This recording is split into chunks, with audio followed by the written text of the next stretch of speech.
പ്രണയം the love after marriage ഭാഗം 11. അവളുടെ ചോദ്യം കേട്ടതും അവൻ ചിരിച്ചു. എന്താ ഇപ്പോൾ അങ്ങനെയൊരു ചോദ്യം? എനിക്കറിയില്ല, പക്ഷേ ഒരു പേടി പോലെ. പേടിയോ? എന്തിന്? എനിക്ക് മനസ്സിലാവുന്നില്ല, പക്ഷേ ഒരു പേടി പോലെ. അവളുടെ കണ്ണുകളിൽ പേടി നിറഞ്ഞു വരുന്നത് അവൻ കണ്ടു. താനൊന്ന് കൂളാവ്, പേടിയൊന്നും വേണ്ട. അതിൻ്റെ ആവശ്യമുണ്ടോ? അവൻ അവളെ തന്നെ നോക്കിയിരുന്ന് ചോദിച്ചു. അവൻ അവൾക്ക് നേരെ അവൻ്റെ ഒരു കൈ നീട്ടി. അവൻ നീട്ടിയ കൈകളിലേക്കും അവൻ്റെ മുഖത്തേക്കും അവൾ മാറി മാറി നോക്കി. വിറയലോടെയാണെങ്കിലും അവൾ ആ കൈകളിലേക്ക് അവളുടെ കൈകൾ ചേർത്ത് വെച്ചു. അവളുടെ കൈകളിൽ അവൻ ഒന്ന് അമർത്തി മുറുക്കെ പിടിച്ചു. പിടച്ചുപോയ കണ്ണുകളോടെ അവൾ അവനെ മിഴികൾ ഉയർത്തി നോക്കി. വിവാഹത്തിൻ്റെ അന്ന് മാത്രമാണ് അവനിലേക്ക് ഒന്ന് ചേർന്ന് നിന്നിട്ടുള്ളത് പോലും. പിന്നീട് ഇന്ന് വരെ ഒരു സ്പർശനം കൊണ്ടുപോലും അവളെ ബുദ്ധിമുട്ടിപ്പിക്കാതിരിക്കാൻ അവൻ ശ്രദ്ധിച്ചിട്ടുണ്ട്.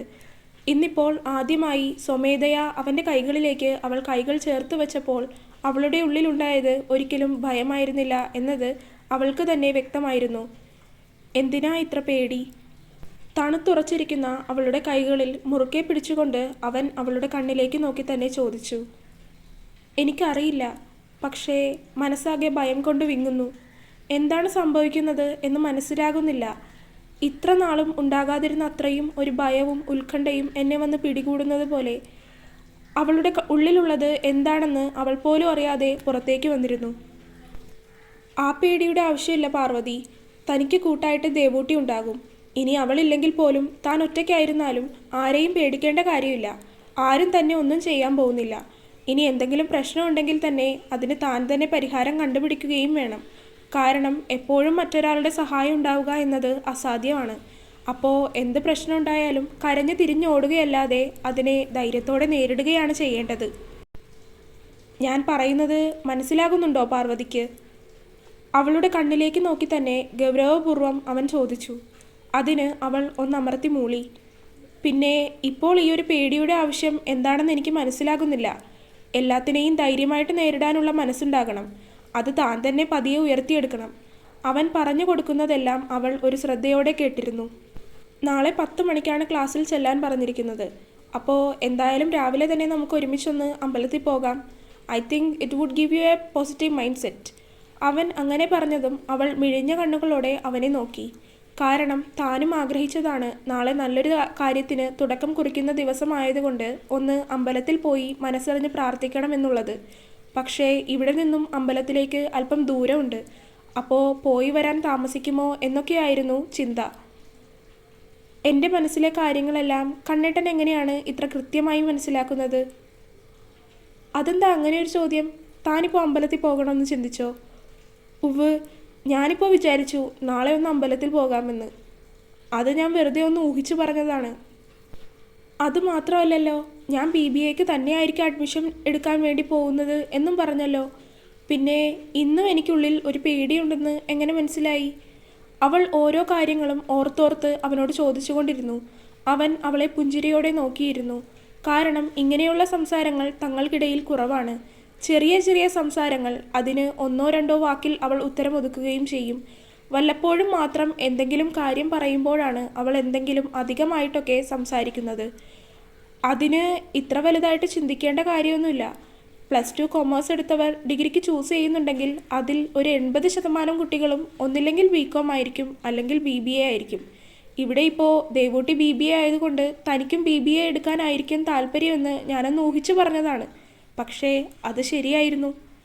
പിന്നെ താൻ അമ്പലത്തിൽ പോകണമെന്ന് പറഞ്ഞത്, ഈ അമ്പലത്തിലും പള്ളിയിലും ഒക്കെ പോകുമ്പോൾ അവിടെയുള്ള ആ ഒരു സൈലൻ്റ് ആയിട്ടുള്ള അന്തരീക്ഷം ഉണ്ടല്ലോ, അത് നമുക്കൊരു പ്രത്യേക പോസിറ്റീവ് എനർജി തരും. എനിക്കങ്ങനെ തോന്നിയിട്ടുണ്ട്. മനസ്സ് ഡിസ്റ്റർബ്ഡ് ആയിരിക്കുന്ന സമയത്ത് നമ്മൾ അമ്പലത്തിലോ പള്ളിയിലോ പോയി കഴിഞ്ഞാൽ നമ്മുടെ മനസ്സിലെ ഒരു പോസിറ്റീവ് എനർജി തോന്നും. എനിക്കങ്ങനെ ആയതുകൊണ്ട് ഞാൻ തന്നോടൊന്ന് അമ്പലത്തിൽ പോകാൻ പറഞ്ഞു എന്നേ ഉള്ളൂ. ഗൗരവത്തിൻ്റെ ശബ്ദത്തിലാണെങ്കിലും അവൻ പറയുന്നതെല്ലാം ശ്രീക്ക് മനസ്സിലാകുന്നുണ്ടായിരുന്നു. അപ്പോൾ എങ്ങനെയാ, നാളെ രാവിലെ അമ്പലത്തിൽ പോകുന്നുണ്ടോ? പോകാം. അവൾ പുഞ്ചിരിയോടെ തലയാട്ടി. അധികം സമയം പാഴാക്കാതെ ഇരുവരും കിടന്നു എങ്കിലും പതിവിലും വിപരീതമായി അവൾക്ക് ഉറങ്ങാനധികം സമയമെടുത്തു. കാരണം ജീവിതത്തിലെ പ്രധാനപ്പെട്ട ഒരു ദിവസമാണ് നാളെ. അങ്ങനെയുള്ളപ്പോൾ അതിനെക്കുറിച്ച് തന്നെ ചിന്തിച്ചിരുന്ന് അവൾ ഒത്തിരി സമയം ഉറക്കം കളഞ്ഞിരുന്നു. പിറ്റേ ദിവസം രാവിലെ അമ്പലത്തിലേക്ക് പോകാൻ നേരം ദേവൂട്ടിയെയും കണ്ണൻ വിളിച്ചെഴുന്നേൽപ്പിച്ചു. ഇന്നൊരു നല്ല ദിവസമായതുകൊണ്ട് തന്നെ അമ്പലത്തിൽ പോയി തന്നെ ആകട്ടെ തുടക്കം എന്ന് പറഞ്ഞ് അമ്മയും അവളെ എഴുന്നേൽപ്പിച്ചു വിട്ടു. അമ്പലത്തിൽ നിന്നും തിരിച്ചിറങ്ങുമ്പോൾ പ്രസാദമടങ്ങുന്ന ഇലച്ചീന്ത് ശ്രീയുടെ കയ്യിലായിരുന്നു. അവൾ അതിൽ നിന്ന് സ്വയം ഒരു നുള്ളു ചന്ദനമെടുത്ത് നെറ്റിയിൽ തൊടുകയും കുറച്ചെടുത്ത് ദേവൂട്ടിയുടെ നെറ്റിയിൽ തൊട്ടുകൊടുക്കുകയും ചെയ്തു. അത് കണ്ടതും അവളുടെ പിന്നിലായി നടന്നിരുന്നവൻ ശ്രീയുടെ കയ്യിൽ പിടിച്ചു നിർത്തി. അവനും മുഖം കുനിച്ചു കൊടുത്തു. പെട്ടെന്ന് അവൻ അങ്ങനെ പിടിച്ചു നിർത്തിയപ്പോൾ ഒരു ഞെട്ടലുണ്ടായി. എങ്കിലും യാതൊരു ഉത്കണ്ഠയോ പേടിയോ ഇല്ലാതെ ഒരു നുള്ളു ചന്ദനമെടുത്ത് അവൾ അവൻ്റെ നെറ്റിയിലും ചാർത്തിക്കൊടുത്തു. അത് ഒരു പുഞ്ചിരിയോടെ ദേവൂട്ടിയും നോക്കിക്കണ്ടു. അമ്പലത്തിൽ നിന്ന് തിരികെ വീട്ടിലേക്ക് വരുമ്പോൾ ശ്രീകുട്ടിയുടെ മുഖത്ത് നിറഞ്ഞ തെളിച്ചമായിരുന്നു. പുഞ്ചിരിയോടെ നടന്നു വരുന്ന അവളെ കണ്ടതും കണ്ണൻ്റെ അമ്മയ്ക്കും ആശ്വാസം തോന്നി.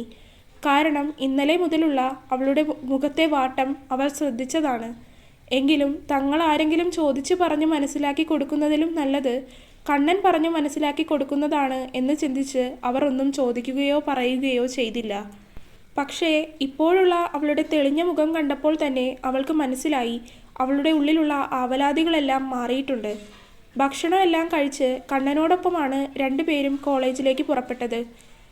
ഏട്ടൻ പൊയ്ക്കോ, ഞങ്ങൾ അകത്തേക്ക് കയറിക്കോളാം. കാറിൽ നിന്നിറങ്ങി ദേവൂട്ടി പറഞ്ഞതും ശ്രീയുടെ നോട്ടം കണ്ണനിലേക്ക് നീണ്ടു. ഒരു നിമിഷം അവളുടെ മുഖത്ത് ഒരു പേടി മിന്നിമാഞ്ഞു.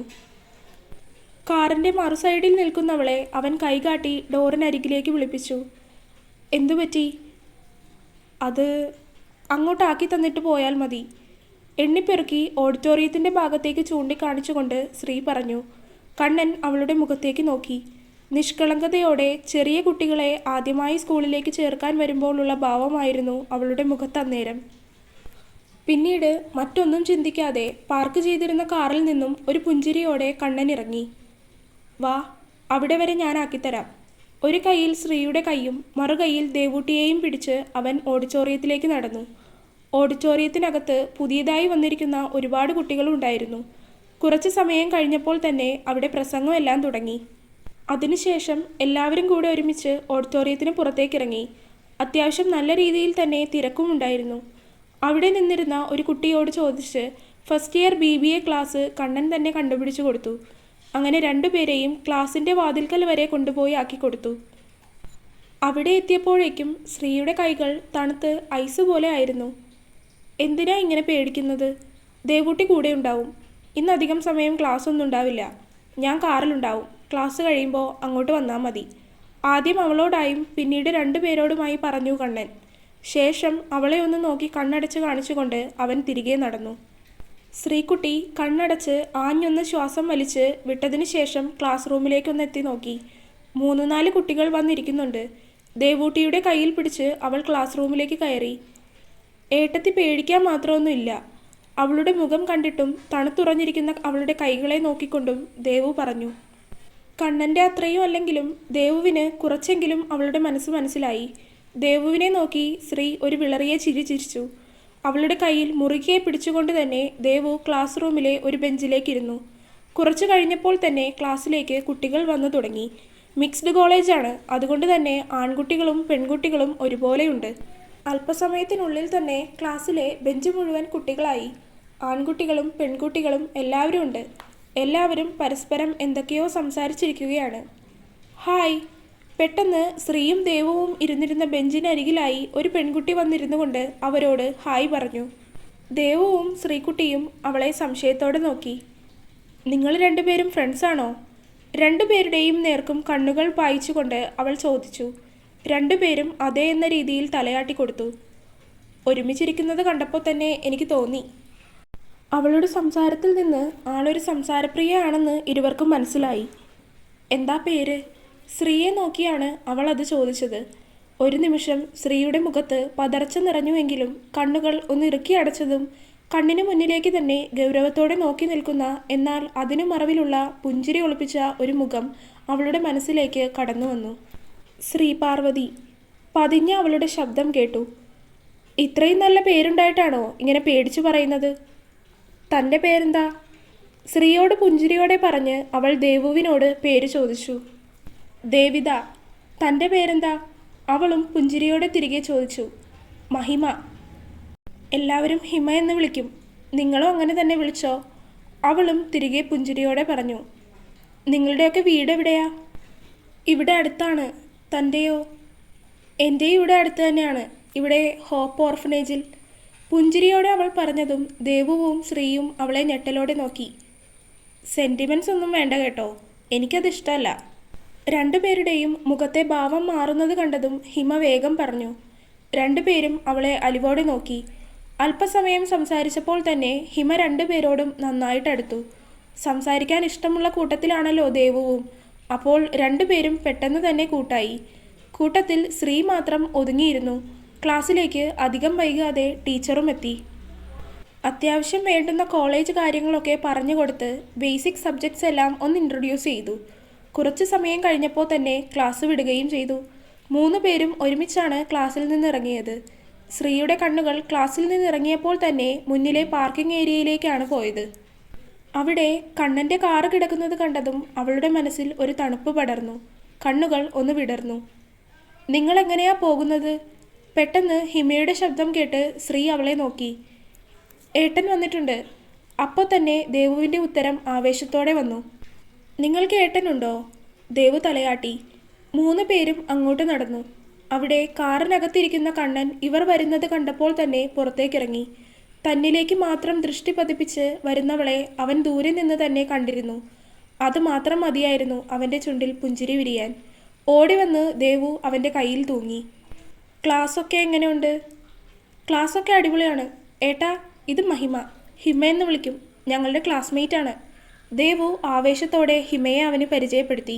കണ്ണൻ അവളെ നോക്കി പുഞ്ചിരിച്ചു. ചേട്ടൻ്റെ പേരെന്താ? അവളും പുഞ്ചിരിയോടെ ചോദിച്ചു. രുദ്രപ്രയാഗ്. അവൻ പുഞ്ചിരിയോടെ തന്നെ തിരികെ പറഞ്ഞു. അപ്പോൾ ശരി, ഞാൻ പോട്ടെ. എല്ലാവരോടും ആയി പറഞ്ഞ് ഹിമ നടന്നു. മുന്നിലേക്ക് നടന്നതിന് ശേഷം ഹിമ ഒന്ന് തിരിഞ്ഞു നോക്കി. അവൾ ഒരു പുഞ്ചിരിയോടെ മുന്നിലേക്ക് നടന്നു. പക്ഷേ ആ പുഞ്ചിരി മാഞ്ഞു പോകാൻ അധികം സമയം വേണ്ടി വന്നില്ല. 3 പേരും കാറിലേക്ക് കയറി. കയറിയപ്പോൾ മുതൽ ദേവു വാ തോരാതെ ഓരോന്ന് പറയുന്നുണ്ട്. ക്ലാസ്സിൽ പറഞ്ഞ കാര്യങ്ങളും ഹിമയുടെ കാര്യങ്ങളും എല്ലാം അവൾ ഇരുന്ന ഇരിപ്പിൽ പറഞ്ഞു തീർത്തു. വീട്ടിലേക്കെത്തിയതും അമ്മ അവരെ കാത്തെന്ന പോലെ വാതിൽക്കൽ തന്നെ നോക്കി നിൽക്കുന്നുണ്ട്. ക്ലാസ് കഴിഞ്ഞ് വീട്ടിലേക്ക് വരുവാണ് എന്ന് ദേവു അമ്മ വിളിച്ചപ്പോൾ പറഞ്ഞിരുന്നു. ശ്രീകുട്ടി, ക്ലാസ്സൊക്കെ എങ്ങനെ ഉണ്ടായിരുന്നു? അവർ ആദ്യം ശ്രീയോടാണ് ചോദിച്ചത്. നല്ലതായിരുന്നു. ശ്രീ പുഞ്ചിരിയോടെ തന്നെ പറഞ്ഞു. അമ്മയ്ക്ക് ഒരാശ്വാസം പോലെ തോന്നി. അമ്മ എന്നോട് ചോദിക്കുന്നില്ലേ? ഓ, വീണിടം സ്വർഗലോകം എന്ന് പറയും പോലെയല്ലേ നിന്റെ കാര്യം. അപ്പോൾ നിനക്കവിടെ കുഴപ്പമൊന്നും ഉണ്ടായി കാണില്ലെന്ന് എനിക്ക് ഉറപ്പാണ്. അമ്മ പറഞ്ഞതും അവൾ അവരെ നോക്കി പുച്ഛത്തോടെ ഒന്ന് ചുണ്ട് കോട്ടി കാണിച്ചു. വിശേഷങ്ങളൊക്കെ ആയി 3 പേരും അകത്തേക്ക് കയറി. വന്നപ്പോൾ മുതൽ ദേവു കോളേജിലെ കാര്യങ്ങൾ ഓരോന്നിങ്ങനെ പറഞ്ഞുകൊണ്ടിരിക്കുകയാണ്. ആ, ഇനിയൊന്ന് നിർത്ത്. നീ ഇതാ ഈ ജ്യൂസ് കുടിക്ക്. രേവതി അവളുടെ കയ്യിലേക്ക് ജ്യൂസ് കൊണ്ടുവന്ന് കൊടുത്ത് കൂടെ കണ്ണനും ശ്രീക്കും ഓരോന്ന് കൊടുത്തു. അമ്മ, പിന്നെയുണ്ടല്ലോ, ഞങ്ങൾക്ക് ക്ലാസ്സിൽ പുതിയൊരു ഫ്രണ്ടിനെ കിട്ടിയിട്ടുണ്ട്. ഓ, അപ്പോഴേക്കും ഫ്രണ്ടും ആയോ? പിന്നെ ഇങ്ങോട്ട് വന്ന് പരിചയപ്പെട്ടതാണ്. മഹിമ. ഹിമ എന്ന് വിളിക്കും. പാവം, ആരുമില്ല അവൾക്ക്. ഹോപ്പ് ഓർഫനേജിലാണ്. അത് പറയുമ്പോൾ ദേവുവിൻ്റെ മുഖം വാടിപ്പോയി. കൂടെ എല്ലാവരുടെയും മുഖത്തും സങ്കടം നിറഞ്ഞു. വന്നെന്തെങ്കിലും കഴിക്ക്. രാവിലെ കഴിച്ചതല്ലേ, പിന്നെ ഒന്നും കഴിച്ചിട്ടില്ലല്ലോ. കുറച്ച് കഴിഞ്ഞതും അമ്മ പറഞ്ഞു. ഞാനൊന്ന് ഡ്രസ്സ് മാറിയിട്ട് വരാം. കണ്ണൻ അത് പറഞ്ഞ് മുകളിലേക്ക് നടന്നു. എങ്കിലെല്ലാവരും പോയി ഡ്രസ്സ് മാറിയിട്ട് വാ. അപ്പോഴേക്കും എല്ലാം എടുത്തു വെക്കാം ഞാൻ. അമ്മ പറഞ്ഞതും ദേവു മുറിയിലേക്ക് പോയി. ശ്രീ അവിടെ തന്നെ പതുങ്ങി നിന്നു. കണ്ണൻ ഡ്രസ്സ് മാറി ഇറങ്ങിയിട്ട് പോയി ഡ്രസ്സ് മാറാം എന്ന് കരുതി അവൾ അവിടെ തന്നെ ഇരുന്നു. പക്ഷേ പെട്ടെന്നാണ് അവളുടെ കയ്യിലിരുന്ന ഫോണിൽ നിന്ന് മെസ്സേജ് ടൂൺ വന്നത്. അവൾ നോക്കിയപ്പോൾ ഒരു നമ്പറാണ്. പ്രൊഫൈൽ ഫോട്ടോ എടുത്ത് നോക്കിയപ്പോൾ കണ്ണൻ. അവളുടെ ഹൃദയം ഒന്ന് കൂടുതൽ മിടിച്ചു പോയി. Come to room. അതുമാത്രമായിരുന്നു മെസ്സേജ്. അവളുടെ ഹൃദയമിടിപ്പ് ഒന്ന് കൂടി. മുകളിലേക്ക് അവളൊന്ന് കണ്ണുയർത്തി നോക്കി. അവിടെയെങ്ങും അവൻ നിൽക്കുന്നില്ല എന്ന് കണ്ടതും അവൾ മുകളിലേക്ക് നടന്നു. അടഞ്ഞു കിടക്കുന്ന ഡോർ തുറന്നപ്പോൾ തന്നെ പതിവ് പോലെ പാട്ട് കേൾക്കാം. മുറിക്ക് പുറത്തേക്ക് കേൾക്കുന്നില്ല എങ്കിലും അകത്ത് നന്നായിട്ട് കേൾക്കാം. കൂടെ അവൻ്റെ പൗരുഷം നിറഞ്ഞ ശബ്ദത്തിലുള്ള മൂളിപ്പാട്ടും കേൾക്കാം. തുടരും. അപ്പോൾ വീഡിയോ കണ്ടവരെല്ലാവരും ലൈക്ക് ചെയ്യുക, അഭിപ്രായങ്ങൾ കമൻ്റായിട്ട് അറിയിക്കുക. ചാനൽ സബ്സ്ക്രൈബ് ചെയ്യാതിരിക്കാൻ മറക്കല്ലേ. അപ്പോൾ അടുത്ത ഭാഗമായിട്ട് വേഗം വരാം. ടാറ്റാ.